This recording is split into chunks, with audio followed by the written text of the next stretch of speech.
ప్రస్తుతం Telangana inter board కార్యదర్శి మాట్లాడుతున్నారు. లైవ్ చూద్దాం. కానీ ఫైనల్గా అఫిలియేషన్ తీసుకుంది 180 మాత్రమే. అఫిలియేషన్ తీసుకున్న పిల్లలు ఉండకపోవచ్చు, అఫిలియేషన్ తీసుకున్న పిల్లలు ఉండకపోవచ్చు. అఫిలియేషన్ ఇవ్వడం కోసం బోర్డు ఉంది. క్లోజ్ అంటే అఫిలియేషన్ ప్రక్రియ ఇయర్లీ ప్రక్రియ. ప్రతి సంవత్సరం ఒకసారి ఒక కాలేజీకి అఫిలియేషన్ ఇస్తాం. ప్రతి సంవత్సరం కాలేజీకి అఫిలియేషన్ ఇస్తాం.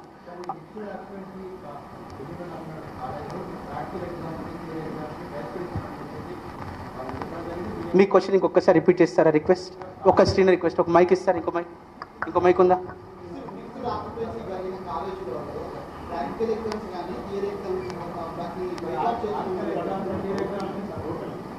ఆల్రెడీ ప్రాక్టికల్ సెంటర్స్ సంబంధించి సీసీ కెమెరా ఇన్స్టాలేషన్ అయిపోయింది. ఈ సెంటర్స్లో కూడా వారు కూడా సెంటర్స్ ఇస్తున్నారు, ఎటువంటి సమస్య లేదు. And cut off date 20th of this month. ఈ 20th తర్వాత ఏదైతే అఫిలియేషన్స్ వచ్చాయో ఆ కాలేజెస్లో థియరీ సెంటర్స్ ఇవ్వడానికి లేదు. ఎందుకంటే మన మొత్తం అకాడమిక్ ప్రాసెస్లో, ఎగ్జామినేషన్ ప్రాసెస్లో ఈ ప్రాసెస్కి ఒక శాంక్టిటీ ఉంటుంది కాబట్టి మనం జంబ్లింగ్ చేసేసాం కాబట్టి థియరీ సెంటర్స్ మాడిఫై చేయడానికి లేదు.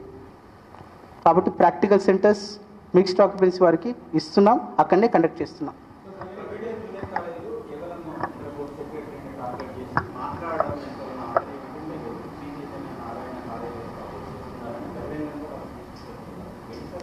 ఏమైనా స్పెసిఫిక్ ఇష్యూస్ ఉంటే ఫైల్ వైజ్ చెప్పినట్టయితే నేను మాట్లాడతాను. Thank you.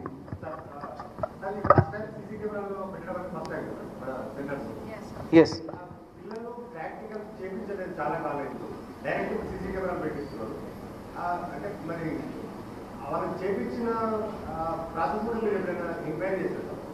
నేను బోర్డుకి కొత్తగా వచ్చాను, ఫీడ్బ్యాక్ తీసుకున్నాను. ప్రతి కాలేజ్లో కూడా థియరీ ప్లస్ ప్రాక్టికల్స్ ప్రాపర్గా చేస్తున్నారనే ఫీడ్బ్యాక్ ఉంది. ఈసారి ఏదైతే డిపార్ట్మెంటల్ ఆఫీసర్స్ ఉంటారో వారు ఆర్ట్స్ స్ట్రీమ్ ఫ్యాకల్టీ ఉంటారు.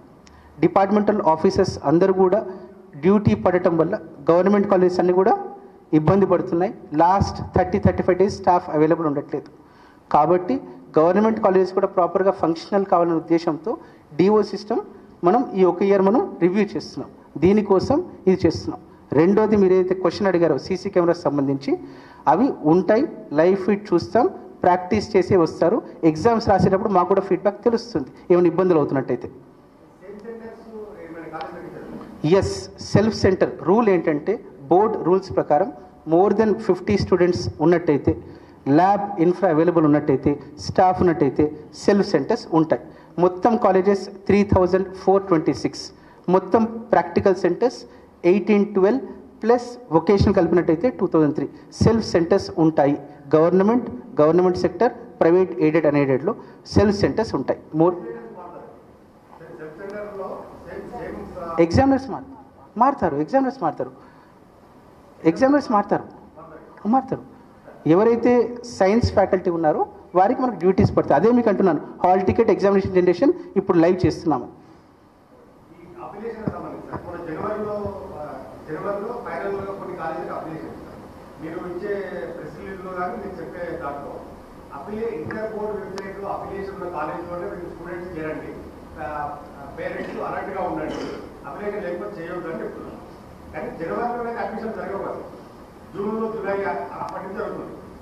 జనవరిలో ఇచ్చిన అప్లికేషన్ కూడా వాళ్ళు ఆల్రెడీ అడ్మిషన్ చేసుకున్నారు. అంటే స్టూడెంట్స్ అప్లికేషన్ లేని కాలేజీలోనే చేరారు. ఒకవేళ కండిషనల్ గా మీరు ఇవ్వకపోతే వాళ్ళ పరిస్థితి ఏమైనా అంటే ఇప్పటి వరకు డిలే చేయడం వల్ల స్టూడెంట్స్ సఫర్ అవుతున్నారు కదా. అంటే ఈ ఇయర్ జరిగింది, ఎవ్రీ ఇయర్ అదే జరుగుతుంది.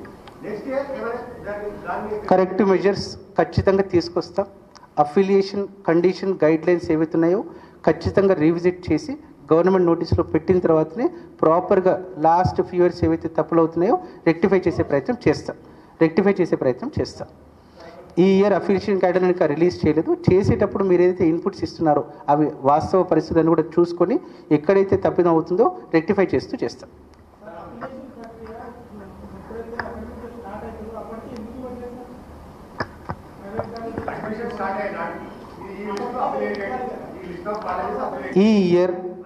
ఈ ఇయర్ కట్ ఆఫ్ డేట్స్ అనేది ప్రాపర్గా మెయింటైన్ చేస్తూ అఫిలియేషన్ ప్రక్రియని స్టార్ట్ చేస్తాము. అఫిలియేషన్ ప్రక్రియ ప్రాపర్గా స్టార్ట్ చేస్తాం. ఎందుకంటే తప్పిదం ఉన్నమాట వాస్తవమే, మాకు అర్థమైంది, ఈ ఇబ్బందులు ఉన్నాయన్నమాట వాస్తవమే. అఫిలియేషన్ లేకుండా అడ్మిషన్స్ చేశారంటున్నారు, చేశారు. ఇప్పుడు అదే మీరు అన్నది క్వశ్చన్, కరెక్ట్ క్వశ్చన్. ఈ ఇయర్ రెక్టిఫికేషన్ చేస్తాం, ఎందుకంటే ఇది ప్రతి ఇయర్ అఫిలియేషన్ కాబట్టి ఈ ఇయర్ రెక్టిఫై చేస్తాం.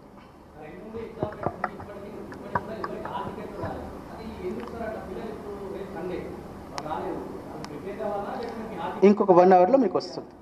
మరి 1 అవర్లో హాల్ టికెట్స్ వస్తాయి. ఇంకో 1 అవర్లో హాల్ టికెట్స్ లైవ్ చేస్తున్నాం. ఇంకో 1 అవర్లో లైవ్ చేస్తున్నాం.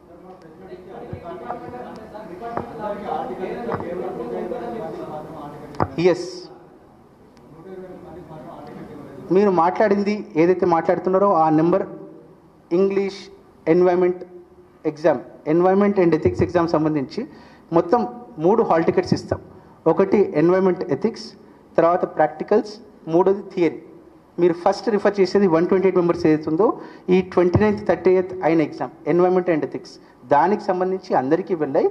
ఆ రోజు రాత్రిపూట ఎవరైతే ఫీ పే చేశారో ఆ స్టూడెంట్ కూడా ఎగ్జామ్ పర్మిట్ చేస్తూ ఆ 128 మెంబర్స్ కూడా మన హాల్ టికెట్స్ ఆ రోజు ఈవినింగ్ ఇష్యూ చేశామని చెప్పారు.